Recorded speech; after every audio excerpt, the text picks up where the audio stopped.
Good morning. Welcome to the June 30th Let's Talk.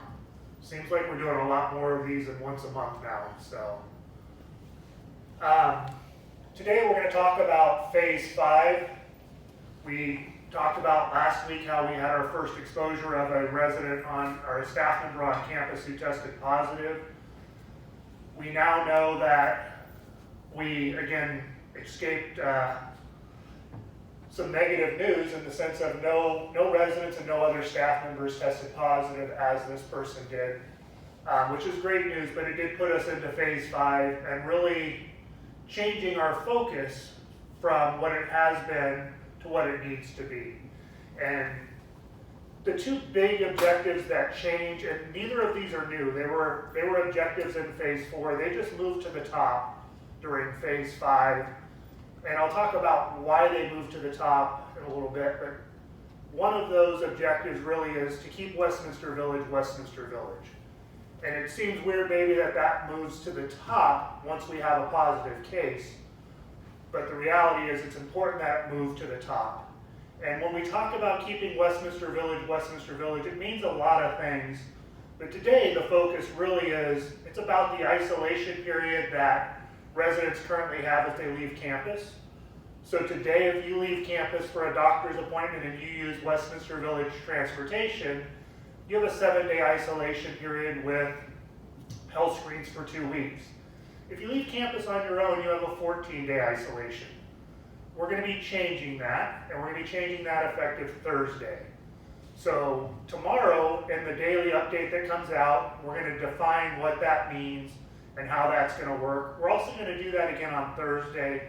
And tomorrow I have another Let's Talk, and it's going to be more of a traditional one, and it's probably going to be mostly questions. So if you have questions through this Let's Talk today, write them down, send them to reception so that I can answer those tomorrow. So again, objective 1, keep Westminster Village, Westminster Village. Really is going to be changing the isolation period. And we're going to also talk about how do we get visitors back on this campus. And again, I'll go into more detail on that in a little bit. The second one is reducing the risk of spread on campus. And that's exactly what it is. Right now, the biggest fear is not it getting on campus, because it's more than likely going to get back on campus again as we see Arizona numbers go up. But it's keeping it from spreading. And we're going to talk about limiting those exposures. So why these two? Why now? A number of reasons. The biggest reason is, again, the numbers in Arizona continue to climb. They continue to climb quickly, and that puts all of us at risk. We've been doing this for 120 plus days now. And pretty much every week when I come up here, I think, all right, we got to get through the next 2 weeks. But the reality is today, we don't have to get through just the next 2 weeks. It's probably the next 12 weeks or the next 16 weeks. We have to have a different set of priorities and plans to get through that long of a period. That doesn't mean give up on everything we've been doing, but we need to start looking at a further goalpost than just 2 weeks down the line. So that's changing our objectives a little bit and changing the strategies we put in place. The other thing that goes with the length of time we've been in is there's COVID fatigue. It's happening in the country, it's happening in the state, it's happening with our staff, and it's happening with our residents. We continue to see the number of people going out for doctor's appointments and other things going up. Because people are at a point where they can't take the pressure of what we've put in place for another 12 weeks or another 2 weeks. So again, part of that change is it's time to make some of those adjustments. The mental health and physical health of people. We have people not going to doctor's appointments that they need to go to because they don't want a 14-day isolation. Again, we think we can safely reduce that isolation. We need to do that for mental health. We need to do that for physical health. And finally, again, you all chose to live here because it's a great place to live. We need to find some sense of normalcy. Again, COVID-19 is not going away in the next 2 weeks or the next 4 weeks. We need to adjust what we're doing so that we can go back to and enjoying life, at the same time, again, reducing our risk of getting the virus and spreading the virus. And I know some of these things don't seem like they go together, but the reality is, in this new world, we have to make adjustments, and there's give and take. So how are we going to reduce the isolation period? We're going to go from the 7 and 14 day to effective this Thursday, a 5-day isolation for no matter what reason you leave campus. So you leave campus, you have a 5-day isolation. My hope is by the end of July that we'll have that down to a 3-day or less isolation. But effective immediately Thursday, it'll be a 5-day isolation. We'll continue to do health screens, but we'll do those once a day for 2 weeks. What we do ask though is if you leave campus for any reason, for a 2-week period thereafter, that you not only wear your mask in the common areas, but you wear a face shield. So you'll see what those are because all staff members are going to start wearing those as well. And we feel like that's going to be able to reduce the risk of spread for that additional risk of people leaving campus for doctor's appointments. We still ask that you don't leave campus to go to the casino, or you don't leave campus just to go and have a good time, but there are times where you have to leave campus and you got to make good choices for you, for the people around you, whether that's a staff or your neighbors or your spouse. But that's a choice you're going to have to make. So again, reducing the isolation period down to 5 days and eventually down to 3 days if you leave campus, whether it's in your own vehicle or Westminster Village transportation. We have all the programs in place that are still going to stay in place, so you don't have to go to the grocery store, pick up pharmaceuticals or any of those kinds of things, and I hope that people will choose to continue to utilize the programs that Westminster Village put in place. The second thing under Keep Westminster Village is having more family visits on campus. So we do have drive-up, no touch visits currently, and we've had those for months. We have Zoom visits, we'll continue to have those. But one of our major goals in the next 30 days is to be able to go back to in-person visits so that you can have your daughter, your son, your grandkid come on campus and visit you. We don't know exactly how we're going to do that yet, but I can tell you it's one of our top goals, to do that and to do that safely. It's been 3+ months since most of you have seen your loved ones. We want to get back to making that happen. One of the things we've done this week is we did buy an Abbott testing kit so we can do tests here on campus and have instant results.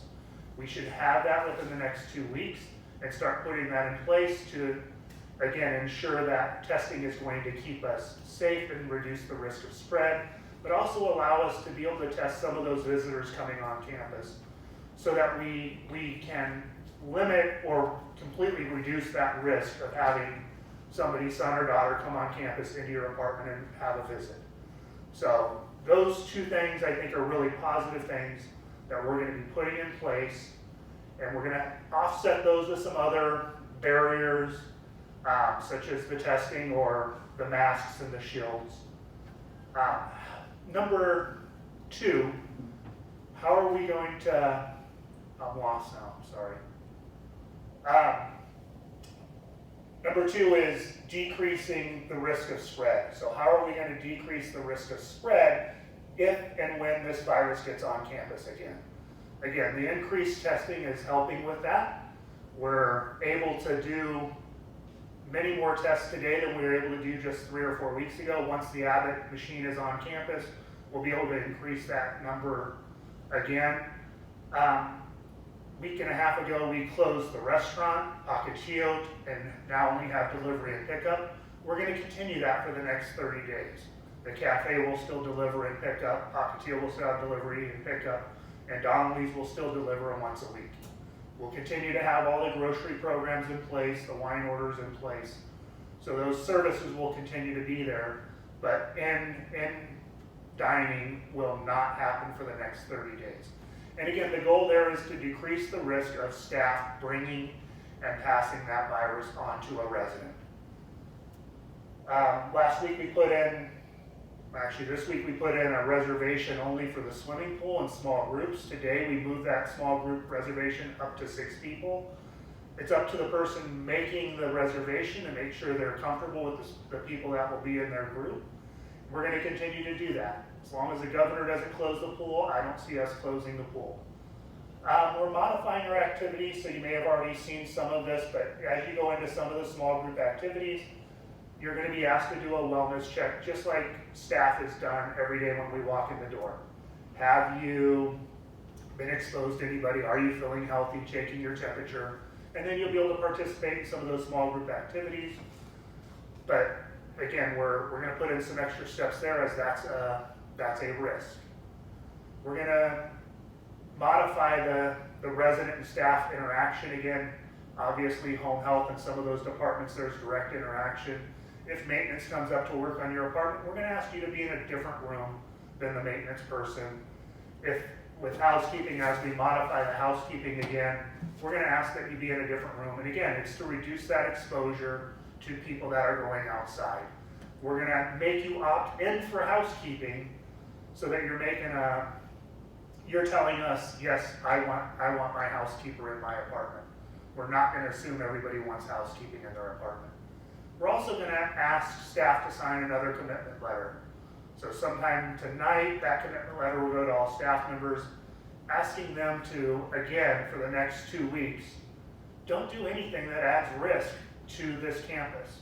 And that means don't go into a restaurant, don't go into a casino, don't go to a large family gathering. Do everything you can to keep Westminster Village safe. My hope is that we'll see the same commitment response that we saw last time, and that employees will continue to work hard to keep Westminster Village safe and virus-free.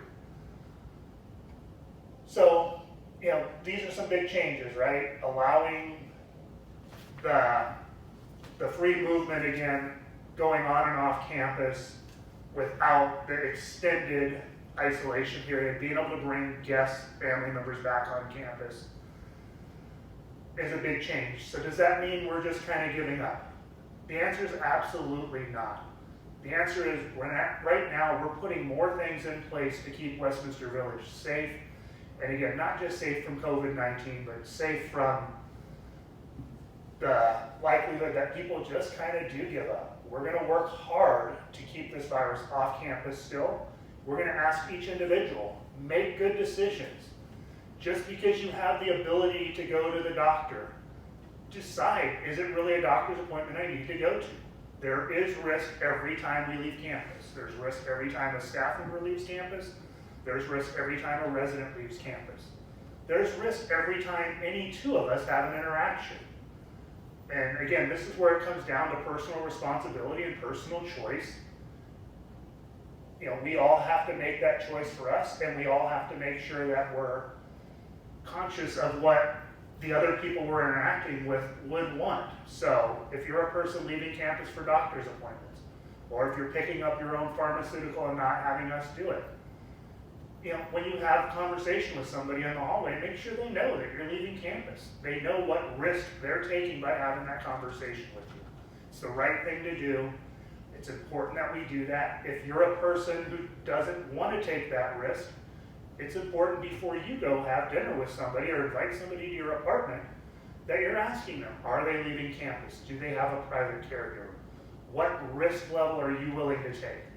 So it's really important at this time, and again, it's more about the fact that we're 120 days in and the numbers in Arizona are going up.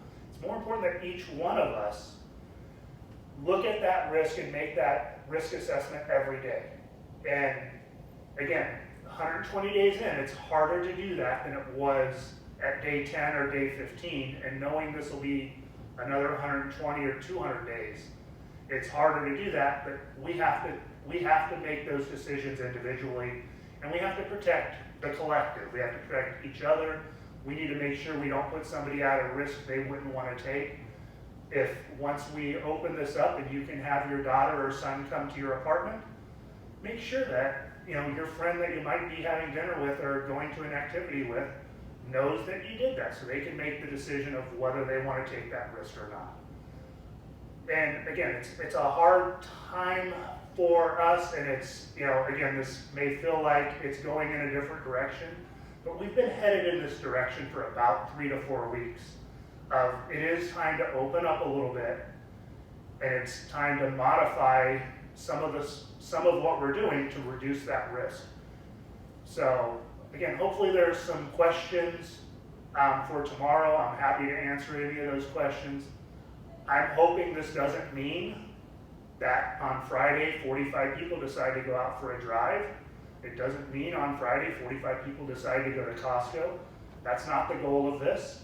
The goal is to make sure that we do have the ability to get out when we need to, that we have the ability to see those loved ones when we need to, but not to take risk that's not needed. Not to take risk just for the sense of taking risk, and not putting anybody or ourselves in danger.